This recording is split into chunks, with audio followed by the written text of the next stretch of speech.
So ಹೀಗಾಗಿ national ಲೆವೆಲಲ್ಲಿ ನೀವು ನಮ್ಮ ಪಕ್ಷದ ಫೇಸ್ ಆಗಿರ್ತೀರಿ, OBC ಫೇಸ್ ಆಗಿರ್ತೀರಿ ಅಂತ ಹೇಳಿ ಕನ್ವಿನ್ಸ್ ಮಾಡಿದ್ದಾರೆ. ಇನ್ನು ಕೆಲವೇ ಕ್ಷಣಗಳಲ್ಲಿ ರಾಜಧಾನಿ ಬೆಂಗಳೂರನ್ನ ತಲುಪ್ತಾರೆ ಸಿಎಂ ಸಿದ್ದರಾಮಯ್ಯ. ಬಂದಿದ ತಕ್ಷಣನೇ ಮಾತನಾಡ್ತಾರಾ, ಮಾಧ್ಯಮಗಳನ್ನು ಉದ್ದೇಶಿಸಿ ಮಾತನಾಡ್ತಾರಾ ಗೊತ್ತಿಲ್ಲ. ಅಂದರೆ ಹೈಕಮಾಂಡ್ ಹೇಳಿದೆ ಗೌಪ್ಯತೆಯನ್ನು ಕಾಪಾಡಬೇಕು ಅಂತ ಹೇಳಿ. ಸೊ ಹೀಗಾಗಿ ಸೈಲೆಂಟ್ ಇದ್ರೂ ಕೂಡ ಯಾವುದೇ ಥರದ ಅಚ್ಚರಿ ಇಲ್ಲ. ಆದರೆ ನಾಳೆ ಬೆಳವಣಿಗೆ ಇದೆಯಲ್ಲ, ಒಂದು ಹೈ ವೋಲ್ಟೇಜ್ ಬೆಳವಣಿಗೆ ರಾಜ್ಯ ರಾಜಕೀಯದಲ್ಲಿ, ಅದರಲ್ಲೂ ಕೂಡ ಕಾಂಗ್ರೆಸ್ ಪಕ್ಷಕ್ಕೆ ಸಂಬಂಧಪಟ್ಟಂತೆ. ಕೆಲವೇ ಕ್ಷಣಗಳಲ್ಲಿ ಸಿಎಂ ಸಿದ್ದರಾಮಯ್ಯ ರಾಜಧಾನಿ ಬೆಂಗಳೂರಿಗೆ ಬರ್ತಿದ್ದಾರೆ. ಆ ಸಂದರ್ಭದಲ್ಲಿ ಕೇಳುವಂತಹ ಪ್ರಶ್ನೆಗಳಿಗೆ ಉತ್ತರಿಸುವಂಥದ್ದು ಸ್ವಲ್ಪ ಕಷ್ಟ ಸಾಧ್ಯ. ಯಾಕಂದರೆ ಗಂಭೀರವಾದಂಥ ಮೌನಕ್ಕೆ ಜಾರಿದ್ದಾರೆ.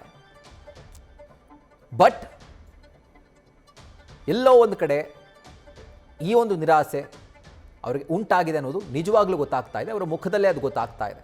ಯಾವಾಗ ಆ ಸಭೆಯನ್ನು ಮುಗಿಸಿ ಹೊರಗಡೆ ಬಂದರೋ ಆಗಲೇ ಹೈಕಮಾಂಡ್ನ ಡಿಸಿಷನ್ ಏನಿತ್ತಲ್ಲ, ಹೌದು ನೀವು ರಾಜೀನಾಮೆ ಕೊಡಿ ಅಂತ ಹೇಳುವಂಥದ್ದು. ಸೊ ಆ ಡಿಸಿಷನ್ನೇ ಬಹುಶಃ ಸಿದ್ದರಾಮಯ್ಯನವರಿಗೆ ಒಂದು ದೊಡ್ಡ ಶಾಕ್. ಯಾಕಂದರೆ ಹೈಕಮಾಂಡ್ ಮೇಲೆ ತುಂಬ ದೊಡ್ಡ ಮಟ್ಟಕ್ಕೆ ಅವರು ಅವಲಂಬಿತರಾಗಿದ್ದರು. ಯಾವುದೇ ಕಾರಣಕ್ಕೂ ಕೆಳಗಿಳಿಸುವಂಥ ಸಾಧ್ಯತೆ ಇಲ್ಲ. ಹೈಕಮಾಂಡ್ ನನ್ನ ಪರವಾಗಿ ನಿಂತ್ಕೊಳ್ಳುತ್ತೆ, ನನ್ನ ಪರವಾಗಿ ನಿರ್ಧಾರವನ್ನು ತೆಗೆದುಕೊಳ್ಳುತ್ತೆ ಅನ್ನುವಂಥ ಕಾನ್ಫಿಡೆನ್ಸ್ನಲ್ಲಿದ್ದರು. ಆದರೆ ಯಾವಾಗ straight from the horses mouth ಅಂತ ಏನು ಹೇಳ್ತಾರೆ, ಅದೇ ಥರ ರಾಹುಲ್ ಗಾಂಧಿಯವರೇ ಖುದ್ದಾಗಿ ಇಲ್ಲ ನೀವು ರಾಜೀನಾಮೆ ಕೊಡಬೇಕು ಅಂತ ಯಾವಾಗ ಹೇಳಿದ್ರೋ ಆಗ ಅವ್ರಿಗಿದ್ದಂಥ ಅಷ್ಟು ಆಪ್ಷನ್ಸ್ಗಳು ಕ್ಷೀಣಿಸಿ ಹೋದವು. ಸೊ ಹೀಗಾಗಿ ಆ ಸಭೆಯಿಂದ ಹೊರಗಡೆ ಬಂದಂತಹ ಸಂದರ್ಭದಲ್ಲಿ ಅವರ ಬಾಡಿ ಲ್ಯಾಂಗ್ವೇಜ್ ನೋಡಿ, ಅವರ ಎಕ್ಸ್ಪ್ರೆಷನ್ ನೋಡಿ,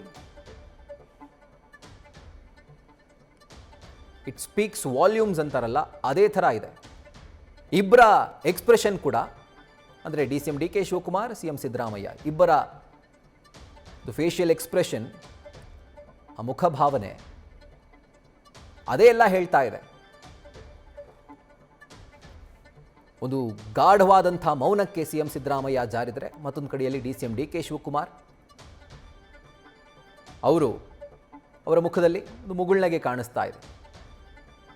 ಸೊ ಅಂತೂ ಇಂತೂ ಯಾವ ಘಳಿಗೆಗೆ DCM DK ಶಿವಕುಮಾರ್ ಆದಿಯಾಗಿ ಅವರ ಆಪ್ತರು ಕಾಯ್ತಾ ಇದ್ರೋ ಆ ಒಂದು ಘಳಿಗೆ ಬಂದೇ ಬಿಡ್ತಾ, ಹೌದು ಬಂತು ಅನ್ನುವಂಥ ಸೂಚನೆಯನ್ನು ಈಗ ಸಿಗ್ತಿರುವಂಥ ಬಿಗ್ಗೆಸ್ಟ್ ಎಕ್ಸ್ಕ್ಲೂಸಿವ್ ಮಾಹಿತಿಗಳು ಹೇಳ್ತಾ ಇವೆ.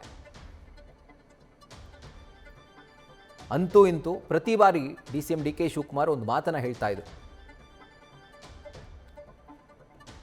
ಪ್ರಯತ್ನ ಪೂಜೆ ಫಲ ಕೊಡದೇ ಇದ್ರು ಪ್ರಯತ್ನಗಳು ಫಲ ಕೊಡುತ್ತೆ, ಈ ರೀತಿಯಾಗಿ ಏನೋ ಹೇಳ್ತಾ ಇದ್ರು. ಸೊ ಈಗ ಆ ಪ್ರಯತ್ನಕ್ಕೆ ಆ ಪೂಜೆಗೆ ಎರಡಕ್ಕೂ ಫಲ ಸಿಕ್ಕಂತೆ ಆಗಿದೆ. ಸೊ ರಾಜ್ಯ ರಾಜಕಾರಣದಲ್ಲಿ ಒಂದು ಬಿಗ್ಗೆಸ್ಟ್ ಡೆವಲಪ್ಮೆಂಟ್ ಇದು. ನಿಮ್ಮ ನ್ಯೂಸ್ ಫಸ್ಟ್ ಈ ಬಿಗ್ ಸ್ಟೋರಿಯನ್ನು ಬ್ರೇಕ್ ಮಾಡ್ತಾ ಇದೆ.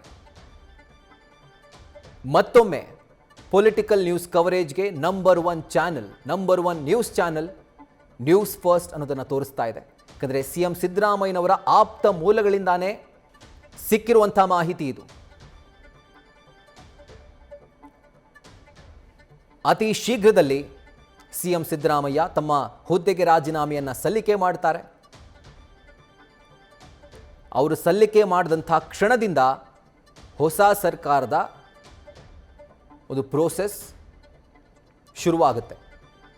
ಆದರೆ ಮುಂದಿನ ದಿನಗಳಲ್ಲಿ ನಡೆಯುವಂಥ ಒಂದು ಪ್ರೋಸೆಸ್ ಅದು. ನಿಖರವಾಗಿ ಹೇಳಬೇಕು ಅಂತಂದರೆ ಗುರುವಾರ ಅವರು ತಮ್ಮ ಹುದ್ದೆಗೆ ರಾಜೀನಾಮೆಯನ್ನು ಸಲ್ಲಿಕೆ ಮಾಡ್ತಾರೆ ಅನ್ನುವಂಥದ್ದು. ಆದರೆ ಅದಕ್ಕೂ ಮುಂಚೆ ನಾಳೆ ಇದೆಯಲ್ಲ, ರಾಜ್ಯ ಕಾಂಗ್ರೆಸ್ ಪಾಲಿಗೆ ಒಂದು ಹೈ ವೋಲ್ಟೇಜ್ ಡೇ.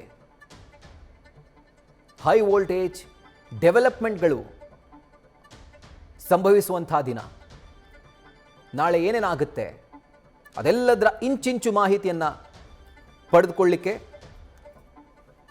ನಿಮ್ಮ ನ್ಯೂಸ್ ಫಸ್ಟ್ನ ಫಾಲೋ ಮಾಡಿ. ನಾವು ಕೂಡ ಇಂಚಿಂಚು ಮಾಹಿತಿಯನ್ನು ನಿಮ್ಮ ಮುಂದೆ ಇಡ್ತಾ ಹೋಗ್ತೀವಿ. ನಾಳೆಯ ಕಂಪ್ಲೀಟ್ ಹೈ ವೋಲ್ಟೇಜ್ ಡೇನ ಇಂಚಿಂಚು ಮಾಹಿತಿಯನ್ನು ನಿಮ್ಮ ನ್ಯೂಸ್ ಫಸ್ಟ್ ನಿಮ್ಮ ಮುಂದೆ ಇಡ್ತಾ ಹೋಗುತ್ತೆ.